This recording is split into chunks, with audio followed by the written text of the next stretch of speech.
Welcome to Corporate Finance Explained, where we break down the essential topics every corporate finance professional needs to know. This series is narrated by AI, created using CFI's expert training materials, and designed to help you stay ahead in the world of finance. Enjoy this week's deep dive. All right, so today we're going to be diving into FP&A. Financial planning and analysis. Exactly. And so, I think a lot of people listening are probably already familiar with the basics of FP&A, but what we really want to unpack is how FP&A goes beyond, just number crunching and really is a strategic function for companies to plan for the future and make big decisions. Yeah, I think that's a great way to put it. It's the difference between simply recording what's happened and actually using that to plan for the future. So I guess, accounting is really like looking in the rearview mirror, right? It's all about recording what's already happened. Exactly. But FP&A is more like using that rearview mirror to figure out how to use your GPS. Right. Or like, using a map to plan out your road trip. Exactly. Yeah. Yeah. So, thinking about those big strategic decisions that companies make, like if they're going to launch a brand new product or even move into a new market, like that's where FP&A really shines. Yeah, absolutely. I mean, imagine you're a company thinking about launching a new product. Right. It's not enough to just have a great idea. Mm. You really need to know, is this product going to be profitable? Right. And that's where FP&A steps in. They'll analyze the potential profitability of that product. They'll build financial models. They'll project how much revenue it could bring in. Mm-hmm. What are the costs involved? And really try to answer that question. Is this a good financial decision?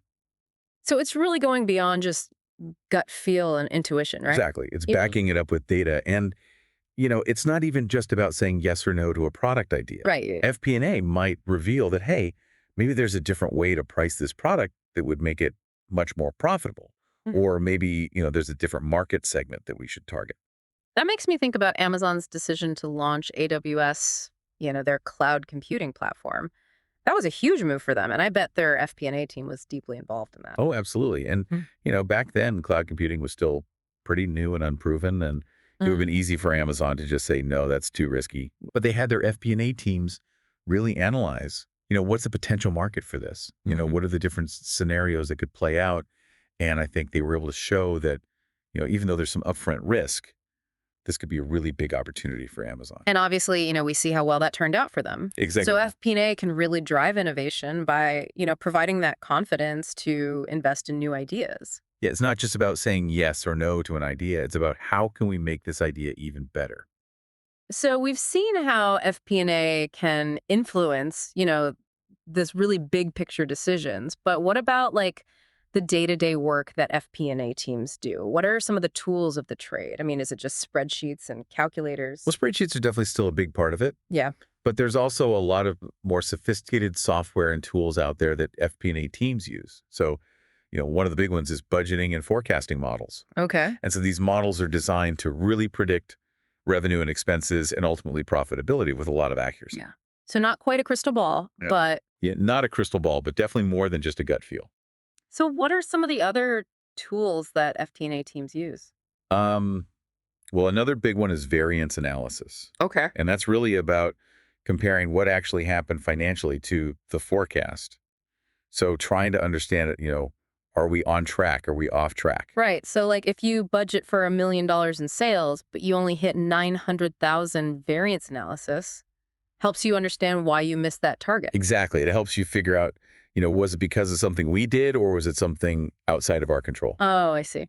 And then another one is scenario analysis. Okay. And this is where you can kind of start to play around with those what if questions. So like what if interest rates rise or what if a new competitor enters the market? Right, exactly. Okay. So you can kind of use those models to see how different scenarios could impact the business. That makes me think of during COVID, I read an article about how airlines were using scenario planning to try and figure out, how quickly will travel recover? What are the different scenarios? Yeah, that's a great example. Okay.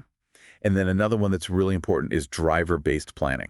Okay. And so this is where instead of getting lost in all the details and all the numbers, you really focus on the key factors that drive the business. The drivers. Right. So like if you're an e-commerce company, you might say, okay, well, our website traffic is a key driver.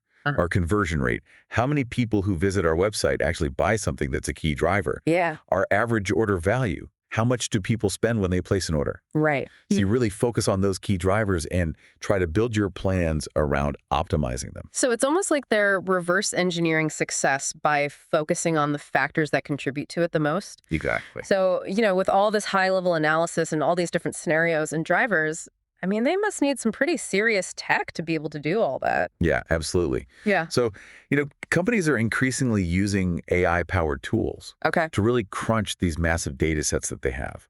So there are platforms like Anaplan Adaptive Insights, Tableau, I've heard of those. Yeah. and these tools can really do amazing things. They can crunch numbers in real time. They can generate these interactive dashboards that can help you visualize data. So I guess it's not just about being good at math anymore, right? You need to be kind of tech savvy too. Yeah, exactly. And that's really changing the way that FP&A teams work. That makes me wonder, how is all this tech, reshaping the world of FP&A?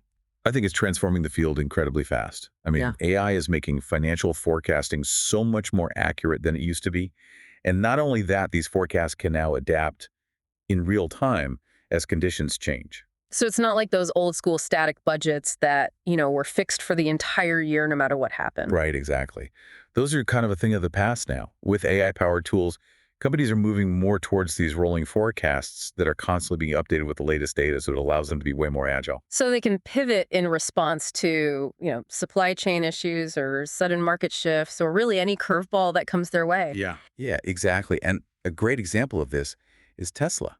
I mean, they're known for being really agile and adaptable. Yeah, they are. And their FP&A team uses real-time data to constantly adjust their production plans. Yeah. So they're factoring in everything, supply chain issues, global demand fluctuations, you name it. And they can make these adjustments in real time thanks to those AI-driven FP&A tools. So it's almost like they have this financial control center that's constantly monitoring and adapting to the world around them, making sure they're always one step ahead. Exactly. Okay, so I'm convinced FP&A is like super important in today's business world.